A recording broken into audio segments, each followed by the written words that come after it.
اللہ تعالیٰ کے فضل سے حضور انور کے مبارک دور میں جماعت ساری دنیا میں بہت تیزی سے بڑھ اور پھیل رہی ہے۔ پیارے آقا، وہ کون سا خوش نصیب ملک ہوگا جو سب سے پہلے احمدیت کی ہوش میں آئے گا، اور وہاں کون سا نظام لاگو کیا جائے گا؟ اللہ تعالیٰ کا فضل ہے، جماعت پھیل رہی ہے، اور یہ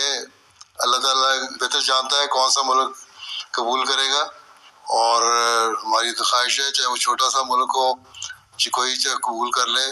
اللہ تعالیٰ توفیق دے ہمارے مبلغین کو، ہمارے داعیان اللہ کو، کہ وہ تبلیغ کریں اور لوگوں کے دلوں کو بھی اللہ تعالیٰ کھولے کہ وہ حضرت مسیح علیہ السلام کو مان لیں اور اسلام کی آغوش میں آ جائیں، حضرت رسول صلی اللہ علیہ وسلم کے جھنڈے تلے آ جائیں۔ لیکن یہ تو بہرحال میں نہیں جانتا، غیب کا علم تو اللہ تعالیٰ کا ہے کہ کون سا ملک پہلے ہوگا اور کیا ہوگا۔ جو دنیاوی نظام ہے وہ اسی طرح چلتے رہیں گے،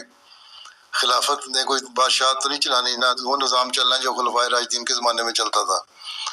خلافت علیحدہ رہنی ہے، اسی کی طرف قرآن شریف میں بھی ہمیں اشارہ ملتا ہے کہ یہ نظام چلتے رہیں گے۔ اللہ تعالیٰ جہاں فرماتا ہے سورہ حجرات میں، جب تک مسلمان قومیں دو لڑ پڑیں تو ان میں تم صلح کرا دو،